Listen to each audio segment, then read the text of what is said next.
Welcome back to another episode of ROC Boys Football, continuing with our NFL draft position rankings as we move on to one of the more talented position groups in this 2023 NFL draft class, the tight ends. Now, we're going to get into a couple different tight ends. I mean, Dalton Kinciad, much more of a pass-heavy tight end. You got guys like Darnell Washington, who are much more of an inline run-blocking tight end.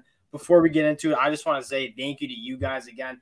Over 4,000 subscribers on the channel. We love talking position rankings. We love evaluating prospects. The support you guys have shown truly means a lot. So if you do enjoy the content, consider subscribing to the channel. And then more importantly, let us know in the comment section what tight end prospects we're sleeping on. If you disagree with our rankings at all as well, let us know. We love chopping it up with you guys in the comment section still. I'm going to kick it off to you. My position rankings are on the board. Where are you going at your tight end one? So the first, I have Luke Musgrave as number one, and I just think his combination of size and speed is, I think, at a different level than anyone else in this class, and that's what you kind of need to be a special tight end nowadays. Like, he's definitely not the blocker Michael Myers. He's not the complete tight end. I'd probably argue that Meyer is, but in terms of special traits, I think Luke Musgrave certainly has that, and in albeit the limited sample size you got to see him on the field this year, he looked like kind of different. He just looked too fast, looked too big, and caught the ball well. But he's constantly open. I think he can do enough, not just working the seam or those areas where his speed really shines, but like being able to get open in a 3rd and 5 type situation and make a play there. I think he's got it all. Aside from maybe I don't think he's a great blocker, but I think he could be. He's certainly big enough. He blocked. That was weird because his MO when you watch this film is not necessarily in line blocking tight end, but I thought he did that really well at the Senior Bowl in the limited snaps he had in the game, which was kind of like a pleasant surprise.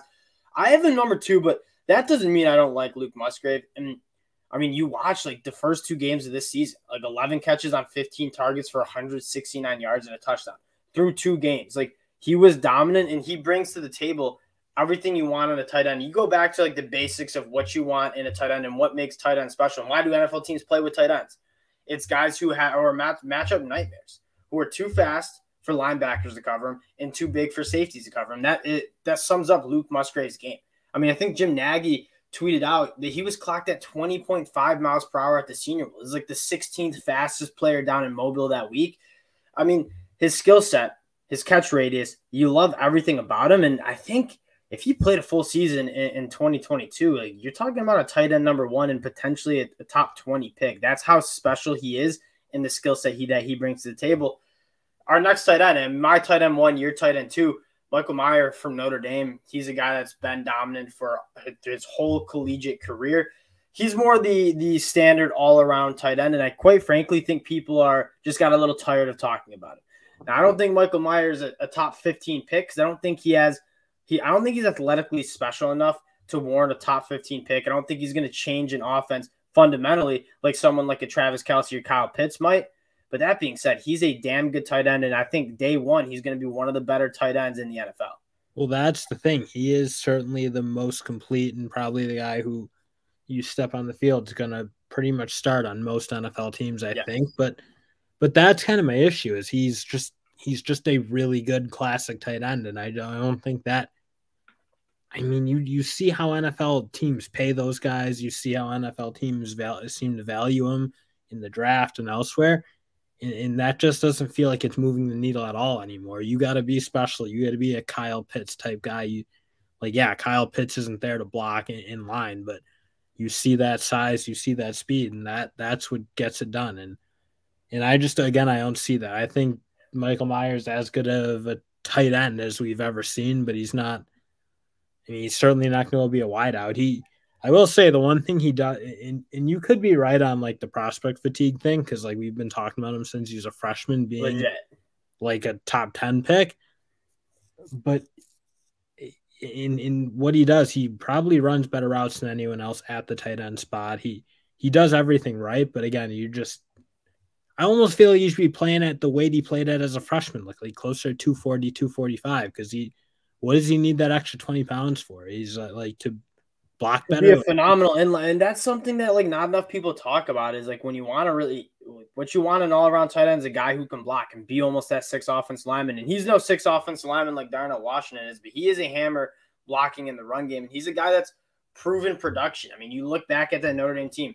Drew Pine was not a quarterback that could push the ball down the field. They did not have wide receivers who could really stretch the field vertically. That offense, specifically the passing offense, ran through Michael Mayer. And he's not a guy that wows you with anything special, but he knows how to play the position. He knows how to use body to get open. And at the catch point, he's as tough as anybody in the country. And so at a certain point, you just have to value he's a very, very good tight end. Do I think he's a first-round pick? I personally do not have him as a top 32 guy on my big board. But when you're looking for a solid tight end that's going to play meaningful snaps for a long, long time in the NFL, Michael Mayer is that guy. Now, I go down to 250 pounds, play at that weight. Why though? Because he's still he had his most productive season the last 2 years at that weight. Because I think he can move better at 15 pounds less. I mean, that's what kind of caught your eye when he was a freshman. It's like, God, this guy's big. He can run, and he was playing at around 245, I believe, as a freshman, closer to that weight. And I don't think you're giving up that much because the NFL's already shown they don't value blocking that much. No one's getting paid to block. No one's getting signed to block.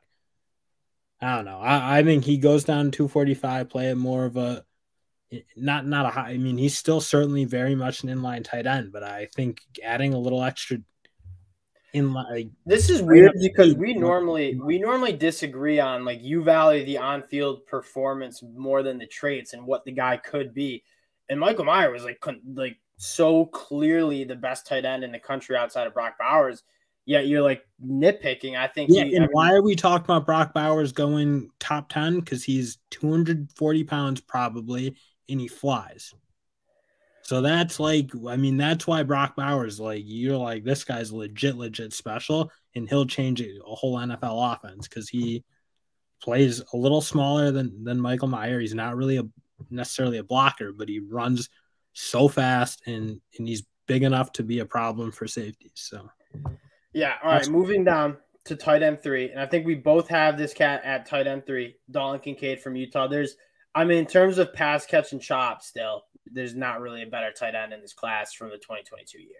I mean, just such a good savvy route runner and yeah, like just made huge plays whenever Utah needed him. He really is such a good pass catcher. He's just the only thing with him, he's a little on the small side. I mean, they list him at 240. I don't know. That feels a little generous, frankly, but a guy who just because he I mean, how productive he was in college, you definitely can't ignore that. And you can tell he's a former wide receiver because he gets that pass catching role as a tight end so well. And you mentioned it first, like very, very savvy. He knows how to get open. The route tree, he has every single route in the book. And again, when you look at that Utah offense, similar to how we talk about Michael Mayer, like that's where it went through. When they needed a big play, they're going to Dalton Kinciad. And if you're looking for a tight end who can be almost like a Travis Kelce, like I think Dalton Kinciad is probably your best bet and probably the best pure pass catcher in this draft class. But again, he's pigeonholed more to that slot. You don't want to line him up like in line that much because quite frankly, he's not big. He's not physical enough to be an inline blocker in the run game. Which obviously I've already said I think is perfectly okay for this world in the NFL. And if you're that good and that savvy, I mean, you're the guy who you can be relied on to be there 3rd and 5, 3rd and 8, and that's just who he was. He does a really good job breaking tackles after catch and getting some extra yards. Like just those things you kind of want to see in terms of just being a straight up player. He's got that in droves. All right, next tight end 4. He started off the process as tight end 1 for your boy. He's down to 4. Darnell Washington. Darnell Washington was a guy I loved him coming into the year. And again, he didn't have a season where he caught for over 200 yards coming into 2022. And he explodes up to 450 yards in 2022. I don't think he gets enough credit for, let's start with what he does well and why you want to draft a guy like Darnell Washington. He is the epitome of a 6 offensive lineman on the line of scrimmage. I think he could play tackle in the next level. And 2 years ago, I was banging the table for him to transition to play tackle because he came into college as a 6'7", 270-pound freak athlete. And Georgia almost did not know what to do with him at first. He finally settles into this tight end role. And again, he's going to go to a team like the Baltimore Ravens or the Tennessee Titans who want to establish the run. They want to be a physical team because he's going to massively improve your run game. But I don't think he gets enough credit for his pass catching chops. He might not have the production that a guy like Michael Mayer or Dalton Kinciad had, but if he wasn't playing next to Brock Bowers, I think he'd be a guy who's catching for 700 yards, not 450. I mean, he doesn't.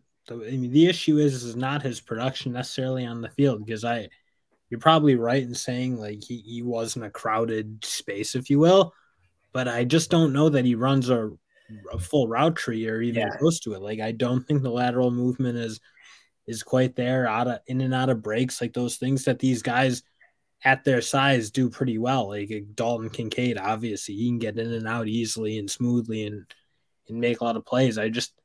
I'm not sure how he's going to create a ton of separation, because he also is not running away from guys, even at college. Like, again, a guy he's just not. I don't know what he's going to run. I'm guessing it's going to be around 4 or. I think he's pretty. I wouldn't be surprised if his 40 is not bad. Like, I think he's a pretty linear athlete, but I completely echo your concerns in the sense that, I mean, he's not going to be creating much separation, but when you're 6'7", 275 pounds, you don't need to create that much separation because you can use your body to bring in a lot of these footballs. And you look at two really important things to a lot of teams in the NFL. It's one, establishing the run and being physical up front. He does that the best in this class. And then two, like red zone efficiency. You want to score touchdowns when you're inside the 10, when you're inside the 20, and what helps? Running the football and having big-time targets when those throwing windows get small that you can fit it into. And I think Darnell Washington checks both of those boxes. The problem is, though, the throwing windows got to open up a little bit where I get not you for Darnell Washington. You can be big, but like if you bump up on guys who can play the football at a pretty high level, which is, again, the issue some of these guys face in the pros that they don't see in college, like, you still got to be a little bit open. It is nice to have a big catch radius, of course, but I mean, that's why you see what you always harp on is you need to be a separator. Like, that's what the new breed of NFL wideouts certainly is. They're all separators, and it helps if you're big. If you have Jamar Chase's size and then you can also get open, that's why he's what he is. But you don't see as many of those battleships. And again, I'm looking at Darnell Washington. You got to be able to separate, and I'm just not sure he's got the athleticism to make a lot of that happen. Pros. Where do you think Darnell Washington goes in the draft? Third round, maybe. See, I think I can see a team like the Tennessee Titans or one of the more physical teams. I think it's a match made in heaven for Tennessee. I also mocked him to the Lions, and the Lions fans didn't love it. But I think he would bring a lot of juice to that offense, too, that wants to run the football and wants to score touchdowns when they get to the red zone. I could see him going in as a top 3 tight end just because there's a certain NFL team that says, I love that skill set that he brings, and he matches what we want to do on the offense side of the ball perfectly. So do I think he's overall like the best tight end in the class? No, I don't think he's an overall phenomenal tight end because of those things you mentioned and concerns you mentioned. I do think there's a team that says this is a freak skill set that we have in front of us, and we're going to go get a guy that can help us. Now, our last tight end, Sam Laporta from Iowa, is probably like the opposite of that. Like, he's just a really solid tight end that has played in Iowa for a very long time. Iowa's produced a lot of very good tight ends, and I think he's going to be another one where he can be a tight end. He's probably not a plus tight end 1, but he's going to be probably a solid tight end 1, maybe tight end 2 in the NFL. And what he does, he feels very much like a Jake Ferguson last year from Wisconsin. He just does everything right and nothing at a crazy high level that makes you want to jump up, take him in the first round type player. But again, every team has that sort of tight end, like that second tight end who is really good at or just can do everything a tight end should do, maybe not at a super high level, but that's the role he's going to fill. That's an important role, frankly, in a lot of offenses. Like, very important for the Cowboys, you saw, very important for the Giants. There's a lot of teams that need a couple tight ends rolling, and he's certainly going to be a guy who's always in the mix and is going to produce. But again, not be anywhere near all pro, I wouldn't think, but he's going to be really solid. Yeah, and I think he might be a guy that his ceiling might be a little higher than we give him credit for, just because playing in that Iowa offense, like you won't find many Power 5 offenses more pathetic than the Iowa Hawkeyes the last couple of years. And he was like the guy, 670 yards in 2021, 650 yards in 2022. That's really hard when your quarterback can't hit the broadside. And when you're the only real threat catching the football. And walk on wide receivers playing meaningful snaps in Big Ten play. Like he was the guy. He made a lot of plays for that. He made pretty much only made the plays for Iowa. He was like the only guy in the pass catching game that could make plays. And that's something you like when you can be the guy. And when you need a big play, you can rely on a tight end like Sam Laporta to make that happen. But I agree with you. When you look at his overall game, there's not stuff that really jumps out like he can be really special at the next level. Dill, let's get to the sleepers. So we gave our top 5. What are some players that we didn't get to talk in our top 5 that you really, really like at this time? You know who I think we've all forgot about just because what Miami did on the field is Will Mallory. I thought like last year not last year, but in 21, I thought he looked awesome. Like you saw him running away from guys. Well, I just feel like you constantly saw him crossing the middle of the field, catching the ball, turning up field and going. Like he was making plays left and right. And then just God, he wasn't healthy all year. Obviously, even if he was, it wouldn't have mattered because Miami's offense just went right down the tubes. But he's a guy I think we're all for. Like if you just like shut the tape off from 22 and be like, oh, what was this guy in 21? I think he is right up there in the mix of that top 5, in my opinion. I'll give you my guy, my sleeper tight end, if you will, Braden Willis from Oklahoma. I know you like him. He's a phenomenal athlete, and I think you worry like he probably didn't play in line as much, 200 snaps from the slot. But they used him in a lot of different ways in that spread offense. 39 catches on 60 targets for 503 yards. He caught 7 touchdowns. Like this dude gets open. He's really good after he made almost 20 forced missed tackles. He's really good with the ball in his hands. And I think he's one of the more athletic tight ends in the class. And he's somebody I'm really excited to when you see tests at the combine and show like I think he's a superior athlete. Like I think he might be moving up some boards because right now who helped him is Isaiah Likely because like that was the criticism. Yeah. Isaiah Likely is just a jumbo slot, and that's kind of what I was saying. And Isaiah Likely was awesome this year, so it's like, is that jumbo slot role such a bad? Like there's a role for that. And if Braden Willis can kind of be that guy, that's unique skill set because you look at this tight end group, it's bigger, more traditional inline guys. Yeah, Braden Willis is a guy that was – I mean, we watched a lot of Sooners football. We talk a lot of Sooners football. And he was a guy that was making some big-time plays for that Oklahoma offense. That'll do it for the boys' top 5. We also threw in some sleepers. Again, let us know in the comment section. We still got a few tight ends to get through, so let us know some tight ends that we still got to get through in the comment section. We appreciate you guys checking us out again. If you do enjoy the content, consider subscribing to the channel. We appreciate you guys, and we'll talk to y'all later. Peace.